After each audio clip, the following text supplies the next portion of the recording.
Good morning, welcome to S today.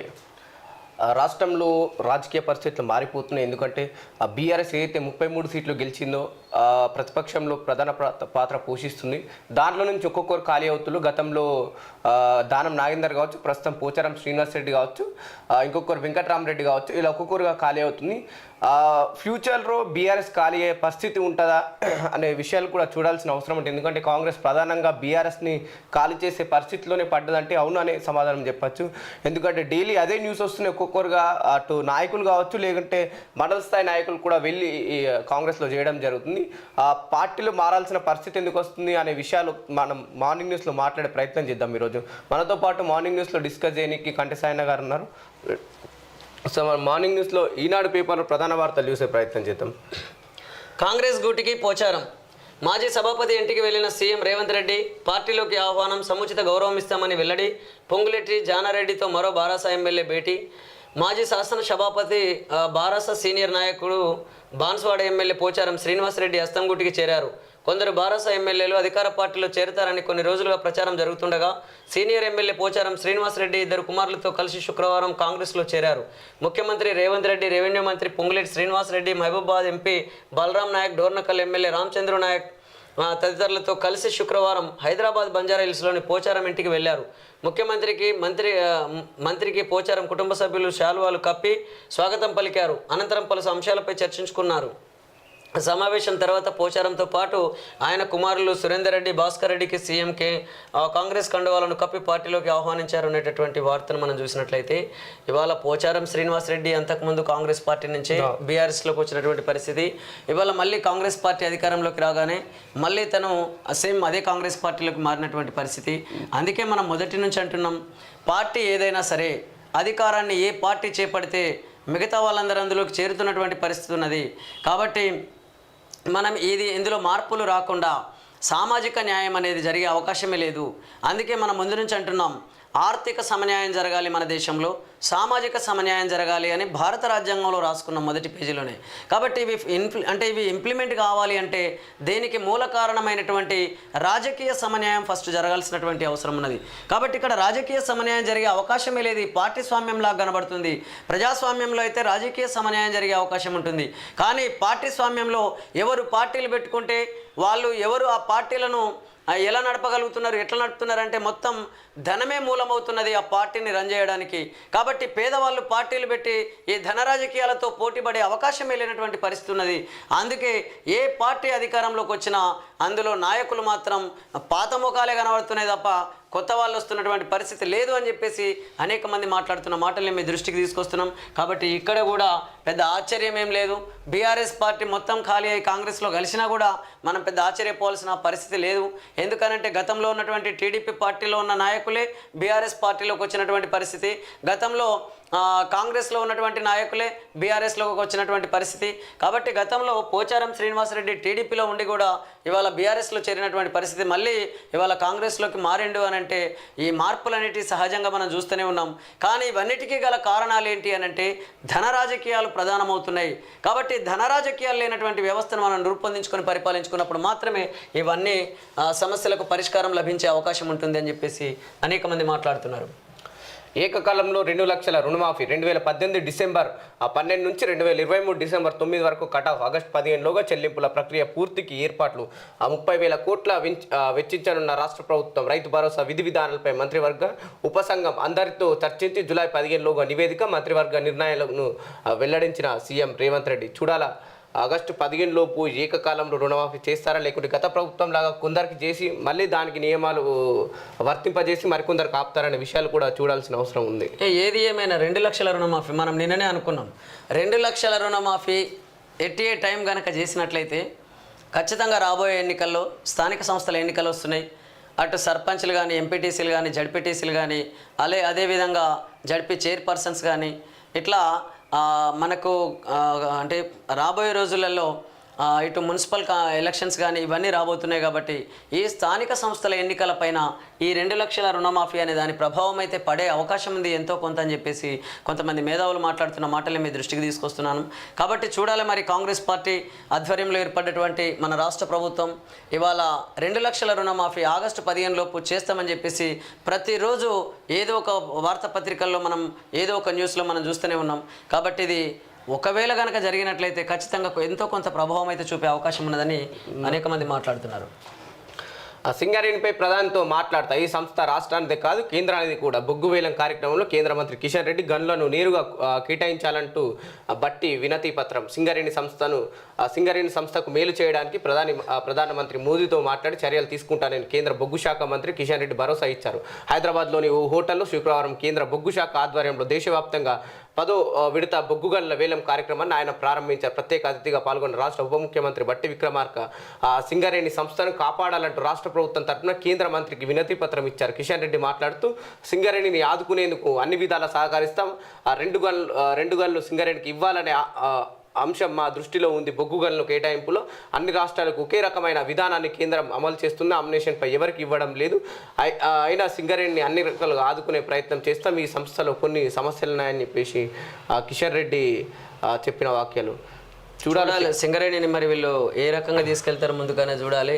రాను రాను ప్రైవేటీకరణ చేసే అవకాశం ఉన్నదనేటటువంటి ఒక భయాందోళనలు అయితే సింగరేణి సంస్థలో ఉన్నాయి. కాబట్టి చూడాలి మరి అక్కడ సింగరేణి ఉద్యోగులకు వీళ్ళు ఏ విధంగా న్యాయం చేస్తారు, అదేవిధంగా సింగరేణిని ఏ విధంగా డెవలప్ చేస్తారు, దాని ద్వారా మన రాష్ట్రానికి ఏ విధంగా ఎంత మేరకు లబ్ధి చేకూరుతుంది, అదేవిధంగా ఇక దాని నుంచి మళ్ళీ కేంద్రానికి కూడా ఎంత పోతుంది, ఇవన్నీ కూడా లెక్కలు తేల్చాల్సినటువంటి అవసరం అయితే ఉన్నది. చూడాలి మరి రాబోయే రోజులలో ఈ కేంద్ర ప్రభుత్వం ఎలాంటి నిర్ణయాలు తీసుకోబోతుంది ఈ సింగరేణి విషయంలో అనేది చూడాల్సిన అవసరం అవుతుంది. గనుల వేలంతో సింగరేణి కుదేలు 15 ఏళ్లలో మూతపడే ప్రమాదం. రిజర్వేషన్ కోటాలో కేటాయించాలి. ప్రధాని వద్దకు సీఎం ఆధ్వర్యంలో అఖిలపక్షం ఉప ముఖ్యమంత్రి బట్టి విక్రమార్క వెల్లడి.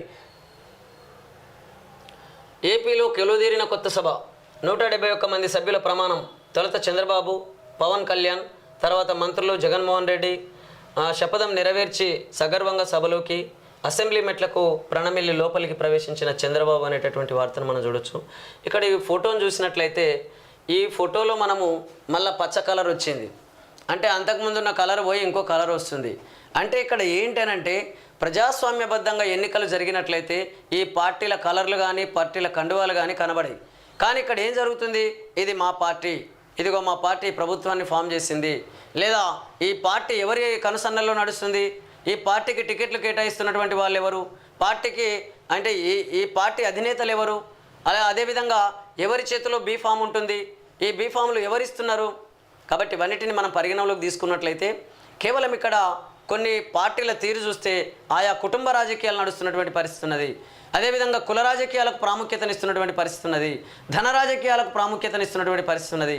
కాబట్టి ఈ పార్టీ వ్యవస్థలోనే ఉన్న లోపాల కారణంగా ఇవాళ రంగులు మారుతున్నటువంటి పరిస్థితులు ఈ అసెంబ్లీలో కానీ లేదా వివిధ సభలలో మనకు కనబడుతుంది. కాబట్టి ఇందులో మార్పు రావాల్సిన అవసరం ఉంది. ఈ దేశంలో ఎస్సీ, ఎస్టీ, బీసీ, ఓసీ ఇలా సామాజిక వర్గాల ప్రజలు ఉన్నారు. వీళ్ళు సమానంగా లేరు, అసమానతతో కూడుకొని ఉన్నారు. మరి ఈ అసమానతతో కూడిన సామాజిక వర్గాల ప్రజల మధ్య సమానమైన రాజకీయ పోటీ పెడితే బలమైన సామాజిక వర్గంలోని ఆర్థికంగా అత్యంత ధనవంతులు మాత్రమే పాలకులయ్యే అవకాశం ఉన్నటువంటి పరిస్థితి ఉన్నదని చెప్పేసి కూడా అనేక మంది మేధావులు మాట్లాడుతున్నారు. ఇవాళ పరిస్థితులు కూడా అలాగే కనబడుతున్నాయని చెప్పేసి అనేక మంది అంటున్నారు. పోచారం నివాసం వద్ద ఉద్రిక్తత. లోపలికి చొచ్చుకెళ్లేందుకు బాల్క సుమన్ సహా బారాస నేతల యత్నం, అరెస్ట్. మీరు ఎన్ని మొత్తుకున్నా కానీ మీరు వాళ్ళు వెళ్తూనే ఉంటారు, వచ్చే వాళ్ళు వస్తూనే ఉంటారు. కాబట్టి గతంలో అయితే చంద్రబాబు చేసిందే వైఎస్ చేశారు, తర్వాత వైఎస్ చేసిందే కేసీఆర్ చేశారు, కేసీఆర్ చేసిందే ప్రస్తుతం ఉన్న రేవంత్ రెడ్డి గారు చేస్తున్నారు. అంతే కదా. ఇప్పుడు గతంలో మనం ఎన్టీ రామారావు పార్టీ పెట్టినప్పుడు, తెలుగుదేశం పార్టీ పెట్టినప్పుడు కూడా కాంగ్రెస్ పార్టీలో ఉన్నటువంటి లీడర్లు చాలా మంది తెలుగుదేశం పార్టీలో చేరినటువంటి పరిస్థితి. తెలుగుదేశం పోయి మళ్ళా తెలంగాణ రాష్ట్ర సమితి వచ్చిన తర్వాత అదే తెలుగుదేశం పార్టీలో ఉన్న లీడర్లందరూ కూడా మళ్ళా తెరాసలోకి వచ్చినటువంటి పరిస్థితి, ఇవాళ బీఆర్ఎస్గా మారినటువంటి పరిస్థితి ఉన్నది. ఏది అయినా సరే ఏ పార్టీ అధికారాన్ని చేపడితే అందులోకి క్యూ కడుతున్నటువంటి పరిస్థితి ఉన్నది తప్ప నిజంగా వాళ్ళు నిబద్ధతతోని వాళ్ళు నిస్వార్థ రాజకీయాలు చేస్తున్నటువంటి పరిస్థితి అయితే కనబడతలేదు. కాబట్టి ఈ పరిస్థితులలో మార్పు రాకుండా ఇక మీరా మేమా అన్నట్టు ఉంటుంది. త్వరలో అస్తంగూటికి 20 మంది బారాస ఎమ్మెల్యేలు, ఖైరతాబాద్ ఎమ్మెల్యే దానం నాగేంద్రన్ అంటే ఇక ఆశ్చర్యం అయితే ఏం లేదు. 20 మంది పోవచ్చు, ఉన్నోళ్ళందరూ పోవచ్చు, ఒక కుటుంబం తప్ప మిగతా అందరు పోయే అవకాశాలు ఉంటాయని చెప్పేసి కూడా కొంతమంది కుటుంబం కూడా హరీష్ రావు బీజేపీకి వెళ్తారని చెప్పేసి వాక్యాలు కూడా చాలా చోట్ల వార్తలు ఆ సమాచారం అయితే బయట వినబడుతుంది. చూడాలి మరి రాబోయే రోజుల్లో ఎలా ఉంటుంది. ఏది ఏమైనా వీళ్ళ ఆస్తులను రక్షించుకోవడం కోసం, వీళ్ళ ఆస్తులను కూడబెట్టుకోవడం కోసం, లేదా వీళ్ళ ఆర్థికంగా ఎదగడం కోసం, వీళ్ళ పదవుల కోసం వివిధ పార్టీలు మారుతున్నటువంటి పరిస్థితి ఉన్నది అని చెప్పేసి కూడా అనేక మంది మేధావులు అంటున్నారు. దిశలో ప్రధాన వార్తలు చూసే ప్రయత్నం చేద్దాం. 6 లక్షలకు యూజీసీ నెట్ క్వశ్చన్ పేపర్ పరీక్షకు 48 గంటల ముందే లీక్. డార్క్ వెబ్లో ఎన్క్రిప్ట్, సోషల్ మీడియాలో అమ్మకం, అధికారులు కోచింగ్ సెంటర్ల పాతపై దర్యాప్తు, సిబిఐ వర్గాల వెల్లడి. సిఎస్ఐఆర్ యూజీసీ నెట్ పరీక్ష వాయిదా, నీట్ కౌన్సిలింగ్ వాయిదా కుదరదు. టెస్ట్ పై స్టేకు సుప్రీంకోర్టు నిరాకరణ. చూడాలి, నీట్ ఎగ్జామ్ పైన కూడా చాలా ఆందోళన వ్యక్తం చేస్తున్న విద్యార్థులు. ఇది ఎంతవరకు వెళ్తుందో ప్రభుత్వం దీన్ని ఎంతవరకు పరిష్కరిస్తుందో చూడాల్సిన అవసరం ఉంది. ఎంత బాధ అనిపిస్తుంది. 6 లక్షలకు యూజీసీ నెట్ క్వశ్చన్ పేపర్ను ఇవాళ పరీక్షకు 48 గంటల ముందే లీక్ చేసిర్రు అని అంటే నిజంగా అలాంటి వాళ్ళు కదా ఈ దేశానికి అత్యంత ప్రమాదకరమైనటువంటి వాళ్ళు. ఇవాళ ఈ దేశంలో అన్నిటికంటే విలువైనది విద్య, అన్నిటికంటే ఉత్తమమైనది విద్య. ఇవాళ నాణ్యమైన విద్య నా ప్రజలకు అందకపోతే, నా యువతి యువకులకు అందకపోతే వాళ్ళు సగం తెలిసిన ఆ నాలెడ్జ్తోని వాళ్ళు ఏ విధంగా ఎదగలుగుతారు, ఏ విధంగా వాళ్ళ ఉద్యోగాన్ని నిర్వర్తించగలుగుతారు. కాబట్టి ఇవాళ మనం డ్రైవింగ్ లైసెన్స్ విషయానికి వచ్చినప్పుడు చక్కగా రాని డ్రైవింగే చక్కగా రాని వాళ్ళని మనం డ్రైవింగ్ సీట్లో కూర్చోబెడితే ఎలాంటి ప్రమాదాలు జరిగి ఏ విధంగా నష్టం జరిగే అవకాశం ఉన్నదో అదేవిధంగా ఇవాళ విద్యా వ్యవస్థలోనే ఇలాంటి అవకతవకలు జరుగుతూ ఉంటే వాళ్లకు సరి అయిన నాలెడ్జ్ లేక, సరి అయిన అవగాహన లేక, మాస్ కాపీయింగ్తో లేదా మొత్తం మీద ఒక నాలెడ్జబుల్ పర్సన్స్ కాకుండా మిడిమిడి జ్ఞానంతో వాళ్ళు ఉద్యోగులుగా కావచ్చు, లేదా రేపు రాబోయే రోజులలో వాళ్ళు ఎదుగుతుంటే అసలు ఎంత ప్రమాదకరం ఒకసారి ఆలోచించాలి. అందుకనే విద్యా వ్యవస్థలోనే సమూలమైనటువంటి మార్పులు తీసుకొచ్చి విద్యా వ్యవస్థలో పూర్తిగా ప్రజలందరికీ కూడా ఉచిత నాణ్యమైన విద్యను అందించే విధంగా ఈ కేంద్ర రాష్ట్ర ప్రభుత్వాలు ఆలోచించాలి, ఆ దిశగా అడుగులు వేయాలని చెప్పేసి మేము విజ్ఞప్తి చేస్తున్నాం. లేకపోతే ఇటు ఒకవైపు దేశం, అదేవిధంగా మన రాష్ట్రం, అదేవిధంగా మన కుటుంబ సభ్యులైనటువంటి మన పిల్లలు, యువకులందరూ కూడా నాణ్యమైన విద్యను అందుకోలేక అనేక మంది అనేక రకాల ఇబ్బందులు పడే అవకాశం ఉన్నది. కాబట్టి విద్యా వ్యవస్థలోనే సమూలమైన మార్పులు తీసుకొచ్చేసి ఉచిత నాణ్యమైన విద్యను పూర్తి స్థాయిలో నా ప్రజలకు అందించాలని చెప్పేసి మేము కేంద్ర రాష్ట్ర ప్రభుత్వాలకు విజ్ఞప్తి చేస్తున్నాం. ప్రపంచానికి యోగా గురువు భారత్. అనేక దేశాధినేతలు నన్ను యోగా గురించి అడిగారు. శ్రీనగర్ అంతర్జాతీయ యోగా దినోత్సవంలో ప్రధాని మోదీ రాష్ట్రపతి భవన్లో యోగా చేసిన ప్రెసిడెంట్ ద్రౌపది ముర్ము నిన్నేదైతే మన జూన్ 21 కాబట్టి ప్రపంచ యోగా దినోత్సవంగా గతంలో ప్రకటించారు. ఇప్పుడు అదే కొనసాగుతుంది. కేజ్రీవాల్కు బెయిల్పై స్టే. ఢిల్లీ హైకోర్టు కీలక ఆదేశాలు. రౌస్ రెవెన్యూ కోర్టు తీర్పును ఈడీ సవాల్ చేయడంతో స్టే పడింది. రేప్ కేసుల్లో అబార్షన్లకు గ్రీన్ సిగ్నల్. వివాహేతర సంబంధాల విషయాల్లోనూ యుఏఈ సంచలన నిర్ణయం అనేటటువంటి వార్తను మనం చూడొచ్చు. బీఆర్ఎస్లో భారీ కుదుపు. కాంగ్రెస్లో చేరిన అసెంబ్లీ మాజీ స్పీకర్ పోచారం ఆయన కుమారుడు భాస్కర్ రెడ్డి సైతం కండువా కప్పి ఆహ్వానించిన సీఎం రేవంత్. అక్కడే ఆందోళన చేపట్టిన బీఆర్ఎస్ నేతలు, మాజీ ఎమ్మెల్యే బాల్క సుమన్తో పాటు మరికొందరు అరెస్ట్ చేసిన పోలీసులు. సాయంత్రానికి బెయిల్. శ్రీనివాసరెడ్డికి సముచిత గౌరవం ఇస్తాం, రైతు సంక్షేమం కోసమే ఆహ్వానించాం సీఎం. ప్రభుత్వ విధానాలను నచ్చడంతో చేరుతున్నాను. రేవంత్ చేస్తున్న మంచి పనులకు అండగా ఉండేందుకే ఆయనకు ఇంకా 20 ఏళ్ళు రాష్ట్రానికి నాయకత్వం వహించే సామర్థ్యం. కాంగ్రెస్తో మొదలైన నా రాజకీయ జీవితం తిరిగి ఆ పార్టీ వద్దకి అని ప్రచారం చేస్తున్న వాక్యాలు. తొందరలోనే బీఆర్ఎస్ కానీ దాదాపు 20 మంది ఎమ్మెల్యేలు కాంగ్రెస్లోకి. పేర్లు సైతం వెల్లడించిన ఎమ్మెల్యే దానం బీజేపీలో చేరేందుకు హరీష్ రావు ఆ టీం కసరత్తు చేస్తుందని వాక్య. కాంగ్రెస్లోకి ఉప్పల్ ఎమ్మెల్యే లక్ష్మారెడ్డి, మంత్రి పొంగులెడ్డితో మాజీ మంత్రి జానారెడ్డితో భేటీ. చేరికలకు క్యూ. సీనియర్ నేతల నుంచి కాంగ్రెస్ ఆపరేషన్ స్టార్ట్. ఎర్రబల్లితో పాటు మరికొందరు చేరుతారంటూ లీగ్లు. గ్రేటర్లో గులాబీని జీరో చేసే ప్లాన్. పాత టీడీపీ నేతలందరికీ గాలం. గులాబీ బాస్ సైలెంట్. నేతలు పార్టీ వీడుతున్న ఫామ్ హౌస్కి పరిమితం. మొన్న కేకే నేడు పోచారం దూరం అవుతున్న సీనియర్లు. విఫలమైన బుజ్జగింపులు ప్రయత్నాలని ఒక వార్త చూడొచ్చు. ఎంత బుజ్జగించిన ఉపయోగం ఏమున్నది? మీ కుటుంబ పెత్తనమేనా? మీరు మీ తర్వాత మళ్ళీ మీ కొడుకునే పెట్టుకుంటారు, మీ కొడుకు తర్వాత మళ్ళీ మీ కూతురు లేదా మీ అల్లుడు, ఇక ఇవేనా? మరి కుటుంబ పాలనలో మిగతా సామాజిక వర్గాలకు సంబంధించినటువంటి నాయకులు ఎట్లుంటారు, ఎట్లా కాపాడుకోగలుగుతారు మీరు? కాబట్టి అధికారం చేతిలో ఉన్నదని చెప్పేసి ఎట్లా పడితే అట్లా వ్యవహరిస్తే ఖచ్చితంగా ఆ పార్టీ ఖాళీ అవుతుంది, వాళ్ళ అధికారం పోతుంది. కాబట్టి ఏది ఏమైనా పోనీ ఈ అధికారం పోయినా ఇంకా జరిగేదేమున్నది నా ప్రజలకంటే మళ్ళీ ఇంకో పార్టీ వస్తుంది. ఏ పార్టీ అధికారాన్ని చేపట్టినా కానీ ప్రజలకు ప్రజాస్వామ్యబద్ధ పరిపాలన అందడం లేదు అనేటువంటిది అనేక మంది మేధావులు మాట్లాడుతున్నారు. కాబట్టి ఇవాళ ఏ పార్టీ అధికారంలోకి వచ్చినా వీళ్ళు నాయకులు మాత్రం వాళ్ళే కనబడుతున్నారు. అదేవిధంగా ఏ పార్టీ అధికారాన్ని ఫామ్ చేసినా కానీ పూర్తి స్థాయిలో ప్రజలకు ప్రభుత్వ ఫలాలు అయితే అందే పరిస్థితి లేదు. చూడొచ్చు, గతంలో నిన్న మారిన పోచారం కావచ్చు, గతంలో మారిన పొంగులేటి శ్రీనివాస్ కావచ్చు, ఇద్దరు బీఆర్ఎస్ నుంచి అంతే. సో కాబట్టి ఏది ఏమైనా ఈ ఎన్నికల వ్యవస్థలో మార్పు రాకుండా ప్రజలకు ఒరిగేది ఏం లేదు, జరిగేది ఏం లేదు అనిపిస్తుంది అని చెప్పేసి అనేక మంది అంటున్నారు. రుణమాఫీకి కట్ ఆఫ్ గత ఏడాది డిసెంబర్ 9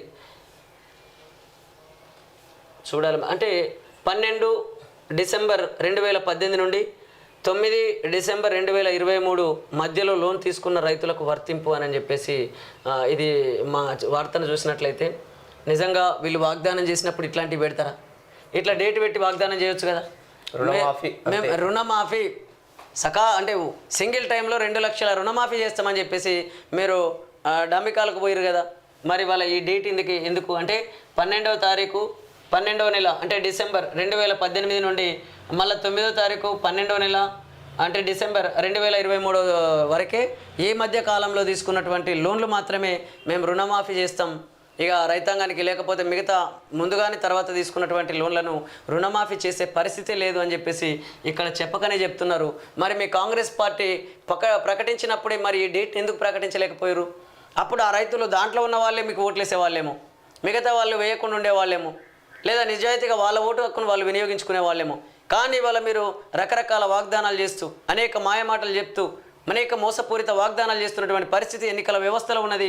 ఇవాళ ఈ పార్టీ ఆ పార్టీ అని కాదు, ఏ పార్టీ తీరు చూసినా వాళ్ళ గెలుపే లక్ష్యంగా ఎలక్షన్ల ముందు ఒక మాట, ఎలక్షన్లు వచ్చిన తర్వాత ఇలాంటి టర్మ్స్ అండ్ కండిషన్స్ పెట్టేసి ప్రజలను రకరకాలుగా అర్హులైనటువంటి పేద ప్రజలకు ఆ ప్రభుత్వ పథకాలు అందకుండా తయారు చేస్తున్నటువంటి పరిస్థితి ఈ పార్టీలలో ఉన్నది అని చెప్పేసి కూడా అనేక మంది మాట్లాడుతున్న మాటల్ని మీ దృష్టికి తీసుకొస్తున్నాం. ఖరారు చేసిన రాష్ట్ర ప్రభుత్వం అంచనా 31,000 కోట్లు ఒకే విడతలో మాఫీకి కేబినెట్ సమ్మతి. త్వరలోనే అన్ని వివరాలతో జీవో, అందులో గైడ్లైన్స్, అర్హతలు, ఆంక్షలు, మంత్రులు ప్రజాప్రతినిధులు అనర్హులు, మంత్రుల నుంచి అభిప్రాయాల సేకరణ, 15 ఆగస్టు కల్లా పూర్తి స్థాయిలో అమలు. బీఆర్ఎస్ 10 ఏళ్ల పాలనలో 28,000 కోట్లు మాత్రమే మాఫీ. మీడియాకు అవసరమైన ఇన్ఫర్మేషన్ మంత్రులు పొంగులేటి శ్రీధర్ బాబు ఇస్తారు, వారిచ్చేదే అధికారిక సమాచారం సీఎం రేవంత్ రెడ్డి అనేటటువంటి వార్తను మనం చూడొచ్చు. త్వరలోనే మహిళలకు 2,500 మహాలక్ష్మిలో అమలుకు మరో స్కీమ్ సిద్ధం, ప్రారంభించేందుకు సర్కారు ఏర్పాట్లు, ముసాయిదా గైడ్లైన్స్ రెడీ, విధానపరమైన నిర్ణయం కోసం వెయిటింగ్ అనేటటువంటి వార్తను కూడా మనం చూడొచ్చు. ఏది ఏమైనా నిరుద్యోగ భృతి కూడా చాలామంది నిరుద్యోగులకు ఇవ్వాల్సినటువంటి అవసరం ఉన్నది. చాలామంది నిరుద్యోగులు రోడ్ల మీద పడి అనేక రకాల ఇబ్బందులు ఎదుర్కొంటున్నారు. ఆర్థికంగా చాలా చితికిపోయినటువంటి కుటుంబాలు ఎన్నో ఉన్నాయి. కాబట్టి నిరుద్యోగ భృతిని కూడా మీరు ఇస్తామని అన్నారు. కాబట్టి సకాలంలో నిరుద్యోగ భృతిని కూడా ప్రజలకు అంటే యువకులకు అందించినట్లయితే కొంత వెసులుబాటు కలిగే అవకాశం ఉందని చెప్పేసి అంటున్నారు. ఇలాగే త్వరలోనే మహిళలకు 2,500 రూపాయలు మహాలక్ష్మి పథకంలో అమలుకు మరో స్కీమ్ సిద్ధమని చెప్పేసి ఏ విధంగా అయితే వార్తను చూస్తున్నామో అదేవిధంగా మీరు నిరుద్యోగ భృతి కూడా నిరుద్యోగులకు కల్పించాలని చెప్పేసి మేము విజ్ఞప్తి చేస్తున్నాం. రైతు భరోసా గైడ్లైన్స్ కోసం కేబినెట్ సబ్ కమిటీ గతంలో శ్రీమంతులు ఫామ్ హౌస్కు ఓనర్లకు సైతం ఇచ్చారు సీఎం. రుణమాఫీ మాట నిలబెట్టుకున్న నా జీవితంలో ఈరోజు జూన్ 21 చారిత్రాత్మకం. వరంగల్ వేదికగా మీ 2022 లక్షలాది మంది తెలంగాణ రైతులకు రాహుల్ గాంధీ ఇచ్చిన మాట ఏకకాలంలో 2 లక్షల రుణమాఫీ. నా సారథ్యంలో మంత్రివర్గం ఆ మాట నిలబెట్టుకున్నది. తెలంగాణ రైతులకు ఏకకాలంలో 2 లక్షల రుణమాఫీ చేయాలని కేబినెట్ నిర్ణయం తీసుకున్నదని రేవంత్ రెడ్డి తీసిన వాక్యం. త్వరలోనే రేషన్ షాపుల్లో సన్న బియ్యం అందుకు అనుగుణంగా కఠిన చర్యలు తీసుకుంటాం. దళారుల నుంచి మిల్లర్లు రేషన్ బియ్యాన్ని కొనుగోలు చేయవద్దు. పౌర సరఫరాల శాఖ మంత్రి ఉత్తమ్ కుమార్ రెడ్డి. హైటెక్స్లో తెలంగాణ రైస్ గ్రెయిన్స్ ఎక్స్పో ప్రారంభోత్సవం. వీడియో కాల్ మాట్లాడి సూసైడ్ చొప్పదండి ఎమ్మెల్యే సత్యం సతీమణి బలాన్మరణం. రావల్కోల్లో సైన్స్ టీచర్గా విధులు 3 రోజులుగా డ్యూటీకి దూరం. తిరుమలగిరిలో ముగిసిన అంత్యక్రియలు. కడుపు నొప్పి వలన ఆత్మహత్య. ఏసీపీ రాములు ఎమ్మెల్యే వైఫ్ చనిపోవడం జరిగింది. నిజంగా చాలా బాధాకరం. ఎందుకంటే చొప్పదండి ఎమ్మెల్యే సత్యం సతీమణి బలవన్మరణం అంటే వాళ్ళు ఒక ఎమ్మెల్యే అయినటువంటి కుటుంబంలో ఇవాళ తన భార్య చనిపోవడం అనేది చాలా బాధాకరం. అక్కడ అనేక హాస్పిటల్స్ ఉంటాయి, చాలామంది వైద్య నిపుణులు ఉన్నారు. మరి ఒక కడుపు నొప్పితోనేది ఆమె ఆత్మహత్య చేసుకుందని చెప్పేసి వీడియో తీసి చనిపోయినటువంటి పరిస్థితి చూసినట్లయితే, మరి కడుపు నొప్పి ఏ రకమైన కడుపు నొప్పి? అదేమన్నా గ్యాస్ట్రైటిస్ నొప్పా, లేకపోతే పెప్టిక్ అల్సర్, గ్యాస్ట్రిక్ అల్సర్ ఏమైనా ఉందా, లేకపోతే ఇతర ఇంకా కారణాలు ఏమైనా ఉన్నాయా?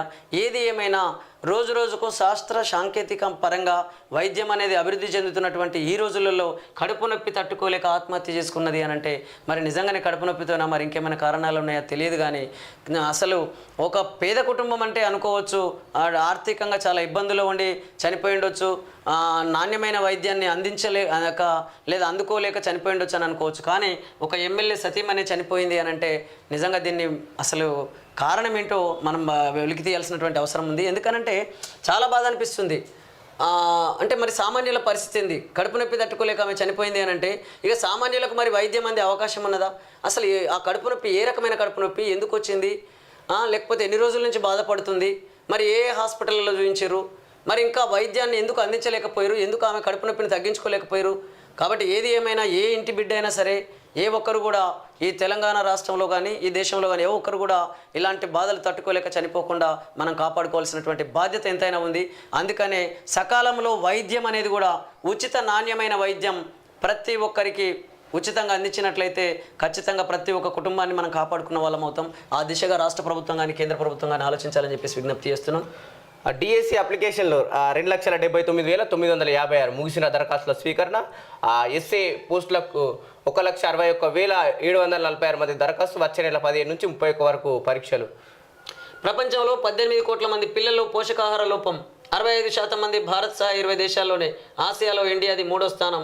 యూనిసెఫ్ నివేదికలో వెల్లడి అనేటటువంటి వార్తను చూస్తే దాదాపు అంటే 65% మంది భారత్ సహా 20 దేశాల్లో అని అంటే ఇప్పుడు 100 మందిలో దాదాపు 65 మంది అంటే పోషకాహార లోపంతో ఉన్నారు అని అంటే ఇక మన దేశంలో ఉన్నటువంటి ఆర్థిక పరిస్థితులు ఎలా ఉన్నాయో మనం చూడొచ్చు. తినడానికి తిండికి లేని కుటుంబాలు దాదాపు 65% మంది అంటే పౌష్టికాహార లోపంతో ఉన్నటువంటి అనేక మంది బాధపడుతున్నారు అని అంటే అందులో vitamins, proteins, zinc, iron, sulphate, calcium, magnesium, potassium ఇవన్నీ కూడా మన బ్లడ్లో ఉండాల్సినటువంటి అవసరం ఉన్నది. అవి కావాల్సిన మోతాదులో ఉండాల్సినటువంటి అవసరం ఉన్నది. మరి వాటిని లభ్యత ఎక్కడి నుంచి ఉంటుంది? మనం తీసుకునే ఆహారంలోనే అవి లభిస్తాయి. కాబట్టి తీసుకునే ఆహారంలో సమతుల్యత లేకపోవడం వల్ల ఇక తింటే ఎప్పుడు కారం మెతుకులే తింటే ఇక అందులోకెళ్ళి ఆ విటమిన్స్, ప్రోటీన్స్ అన్ని ఎట్లా లభిస్తాయి? కాబట్టి ఏది ఏమైనా ప్రపంచ వ్యాప్తంగా 18 కోట్ల మంది పిల్లల్లో పోషకాహార లోపం ఉంది. అందులో 65% మంది భారత్ సహా 20 దేశాల్లోనే. అంటే ఇక మన భారతీయులలో 65% మంది వరకు అంటే 100కు ఒక 65% మంది ఇవాళ పోషకాహార లోపంతో ఉన్నారు అని అంటే ఇక మన పరిస్థితి ఎలా ఉందో చూడొచ్చు. అందుకని కేంద్ర ప్రభుత్వం యుద్ధ ప్రాతిపదికన నిర్ణయం తీసుకొని కనీసం 3 పూటలు కాకుండా ఒక 2 పూటలన్నా తిండి పెట్టే ప్రయత్నం చేయాలని చెప్పేసి కేంద్ర ప్రభుత్వానికి విజ్ఞప్తి చేస్తున్నాం. కోల్ ఇండియా తరహాలో సింగరెడ్డికి ప్రాధాన్యం. తెలంగాణకు ఆ సంస్థ అవసరం. నష్టం చేయాలని కేంద్రం చూడదు. విపక్ష పార్టీలు అనవసరంగా రాజకీయాలు చేయవద్దు. గనుల వేలం బహిరంగ ప్రక్రియ, అందులో ఎవరైనా పాల్గొనవచ్చు. కేంద్ర మంత్రి కిషన్ రెడ్డి. హైదరాబాద్లో 10వ విడత కమర్షియల్ మైనింగ్ వేలం అని ఒక వార్త చూడొచ్చు. సింగరేణి తెలంగాణ భవిష్యత్ 15 ఏళ్లలో మూతపడే ప్రమాదం ఉన్నది. కొత్త గనులు వస్తేనే సంస్థకు ఫ్యూచర్. సత్తుపల్లి, కోయలగూడెం బ్లాక్లను సింగరేణికి కేటాయించండి. డిప్యూటీ సీఎం బట్టి విక్రమార్క. వేలం సింగరేణికి మరణ శాసనం నాడు వ్యతిరేకించిన రేవంత్ ఇప్పుడు సైలెంట్. ప్రజల దృష్టి మార్చేందుకు ఎమ్మెల్యే చేరిక drama. BRS working president KTR fire. Mines mineral bill పెట్టేందుకు కాంగ్రెస్ ఆర్డినెన్స్ తెచ్చింది, బీజేపీ వ్యతిరేకించింది బీఆర్ఎస్. మా పార్టీ మద్దతు ఇచ్చిందన్న బట్టి విక్రమార్క ఆరోపణలు ఖండిస్తున్న మాజీ ఎంపీ వినోద్ కుమార్. నిజంగా సింగరేణిపై ప్రజలకు కానీ చాలా వరకు ఒక క్లారిటీ కూడా లేదు. ప్రభుత్వాలు విమర్శించుకోవడంతో పాటు కాస్త ప్రజలకు సింగరేణి గురించి ఒక క్లారిటీ ఇస్తే వాళ్ళకు కూడా అర్థమయ్యే పరిస్థితి ఉంటుంది. అదే ఏది ఏమైనా నల్ల బంగారం అనేది మన తెలంగాణ రాష్ట్రంలో సింగరేణిలో లభిస్తుంది. మందమర్రి, అదేవిధంగా ఇటు ఖమ్మం జిల్లాలో, ఉమ్మడి ఖమ్మం జిల్లా కానీ అటు కరీంనగర్ బార్డర్లో కానీ మొత్తం మీద అయితే నల్ల బంగారం లభిస్తుంది. అది ఒక బంగారంగా భావిస్తారు మన తెలంగాణ ప్రజలు కానీ అదేవిధంగా కేంద్రంలో ఉన్నటువంటి చాలామంది అంటే మన దేశంలో ఉన్నటువంటి ప్రజలు.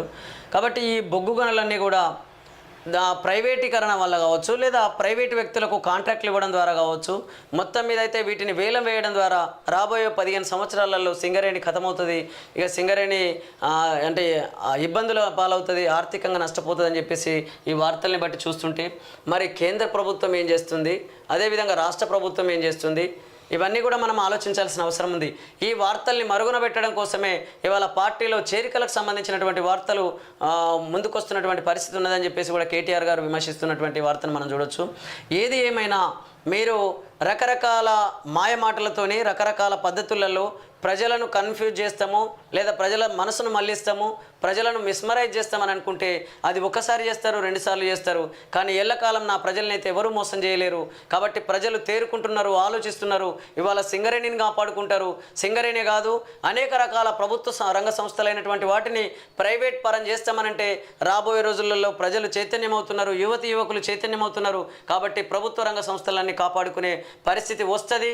దానికోసం పోరాటాలు మొదలవుతాయని చెప్పేసి మనకు వస్తున్నటువంటి సమాచారాన్ని బట్టి నేను మీ దృష్టికి తీసుకొస్తున్నాను.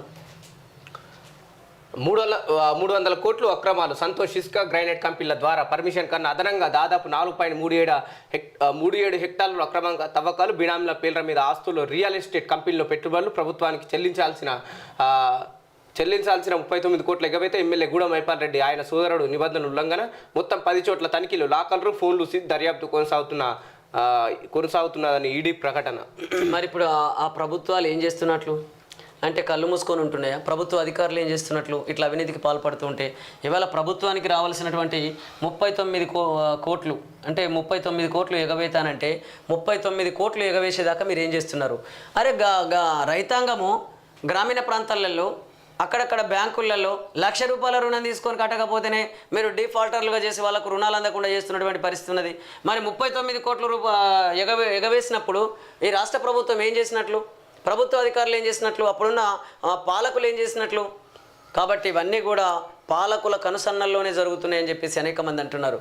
కాబట్టి ఏ ప్రభుత్వం ఫామ్ అయినా కానీ అక్కడ ఆ పార్టీల సభ్యులుగా ఉంటున్నో, లేదా పార్టీలకు అనుబంధంగా ఉంటున్నో, ఆ పార్టీలకు ఎలక్ట్రల్ బాండ్ల రూపంలో డబ్బులు చేరవేస్తున్నో, మొత్తం మీద వీళ్ళు అవినీతి చేస్తున్నారు, అక్రమాలకు పాల్పడుతున్నారని చెప్పేసి అనేక విమర్శలు వస్తున్నాయి. కాబట్టి ఇవన్నీ ఆగాలి అని అంటే ఖచ్చితంగా రాబోయే రోజులలో రాజకీయ వ్యవస్థలో మార్పులు చేసుకొని పరిపాలించుకున్నప్పుడు మాత్రమే ఇవి ఆగే అవకాశం ఉన్నదని చెప్పేసి అనేక మంది మేధావులు అంటున్నారు. సో నమస్తే తెలంగాణలో ప్రధాన వార్తలు చూసే ప్రయత్నం. కేసీఆర్ హయాంలో తెలంగాణ వికాసం, 10 ఏళ్లలో అన్ని రంగాల్లో అభివృద్ధి. ఇది నమస్తే తెలంగాణలో వస్తున్నటువంటి వార్త. అదే ఇట్లాంటి వార్తలు మళ్ళీ మిగతా పేపర్లలో రావు. గూడెం మైపాల్ రెడ్డిది రాదు.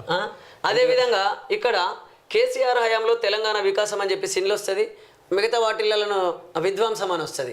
ఇక్కడనేమో వికాసం అని వస్తే అక్కడ విధ్వంసం అని వస్తుంది. అంటే దీనికి గల కారణం ఏంటి? కాబట్టి ఇట్లా మనం ఈ పత్రిక ఆ పత్రిక అని కాదు, ఏ పత్రిక అయినా సరే ప్రజల సమాచారాన్ని ఉన్నట్లుగా వాస్తవంగా ప్రజల్లోకి తీసుకెళ్ళాలి. అదేవిధంగా పార్టీలకు అనుబంధంగా కొన్ని పత్రికల ప్రచురణలు జరుగుతున్నటువంటి పరిస్థితి ఉన్నది అని చెప్పేసి కూడా పత్రికల విషయంలో విమర్శలు వస్తున్నాయి. కాబట్టి అలాంటి విమర్శలకు తావు లేకుండా పత్రికలు తగు జాగ్రత్తలు తీసుకొని ప్రజల వద్దకు ఉన్నట్లుగా సమాచారాన్ని పూర్తి స్థాయిలో అందించినట్లయితే ఆయా పత్రికల మీద గౌరవం పెరిగే అవకాశం ఉంటుంది, ఆ పత్రికలను చదివే అవకాశం ఉంటుంది, ఆ పత్రికల సేల్స్ పెరిగే అవకాశం ఉంటుంది. కాబట్టి వాళ్ళ ఏ పత్రిక అయినా సరే ప్రజలకు ఉన్నట్లుగా వాస్తవాలను చేరవేసే విధంగా ప్రయత్నం చేయాలని చెప్పేసి అన్ని పత్రికల యజమానులకు విజ్ఞప్తి చేస్తున్నాం.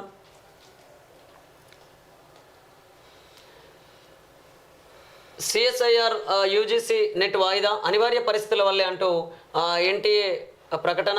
ఈ నెల 25 నుంచి 27 వరకు జరగాల్సిన పరీక్ష రద్దు, నెట్ పేపర్ లీకేజీల నేపథ్యంలోనే నిర్ణయం అనేటటువంటి వార్తను మనం చూడొచ్చు. ఇక్కడ కాంగ్రెస్లోకి పూచారం, కట్ ఆఫ్ తేదీలు ఖరారు, ఒకే దఫాలో 2 లక్షల రుణమాఫీ, విధి విధానాలపై త్వరలో జీవో. మనం ఇంతకుముందే చదివాం. ఎమ్మెల్యే పదవికి రాజీనామా చేయి, పార్టీ మారితే బీఆర్ఎస్కు నష్టం లేదు, పోచారంపై నేనే పోటీ చేస్తా, బాజిరెడ్డి గోవర్ధన్. అయితే నిన్న పోచారం శ్రీనివాసరెడ్డి పార్టీ మారిన తర్వాత బాజిరెడ్డి గోవర్ధన్ ఒక సవాల్ ఇస్తారు. పార్టీ మారితే కాదు, ఎమ్మెల్యే పదవికి రాజీనామా చేయండి, గతంలో మీ పైన నేను గెలిచాను, నా పైన మీరు గెలిచారు, మీరు మేము సమానమే అంటూ ఒక వ్యాఖ్య చేశారు. చూడాలా నిజంగానే పోచారం సవాల్ స్వీకరిస్తారా? ఇప్పుడు పార్టీ మారితే బీఆర్ఎస్కు నష్టం లేదు, పోచారంపై నేనే పోటీ చేస్తానని బాజిరెడ్డి గోవర్ధన్ అంటున్నాడు. నిజమే సారు, మీరు పోచారం శ్రీనివాసరెడ్డి మీద పోటీ చేసినా కానీ మీకు బీఫామ్ ఎవరు ఇవ్వాలి? మళ్ళీ కేసీఆర్ ఇవ్వాలి. అసలు ఆ కారు గుర్తుకు ఓనర్ ఎవరున్నారు? మళ్ళీ కేసీఆర్ అని అంటారు. ఎవరిని అడిగినా చెప్తారు, ప్రజలు కూడా అదే చెప్తున్నారు. మేము చెప్తలేం, ఇవి మా వ్యక్తిగత మాటలు కావు. కాబట్టి ఇక్కడ మీరు కేసీఆర్ దగ్గర ఎంతకాలం అని ఉంటారు? మరి అదే మీ పార్టీ అధ్యక్ష పదవిని మీరు ఎందుకు కోరుకోలేకపోతున్నారు?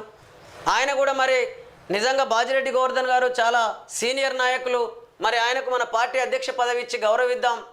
కాబట్టి ఎప్పుడు మన చేతుల్లోనే పార్టీ అధ్యక్ష పదవి పెట్టుకొని మనమే నిరంతరంగా బీఫామ్లు ఇచ్చుకుంటూ పోదామా? మరి మిగతా బీసీ బిడ్డలకు ఎందుకు ఇవ్వద్దు? లేదా ఎస్సీలకు, ఎస్టీలకు, లేదా ఓసీలో ఉన్న మిగతా సామాజిక వర్గాల బిడ్డలకు ఎందుకు ఇవ్వద్దు? ఈ పార్టీ అధ్యక్ష పదవులను ఎందుకు ఆలోచించలేకపోతున్నాయి మీ పార్టీలు? అందుకనే ఈ పార్టీ ఆ పార్టీ అని కాదు, ఏ పార్టీ తీరు చూసినా అక్కడ కుటుంబ పాలన నడుస్తుంది.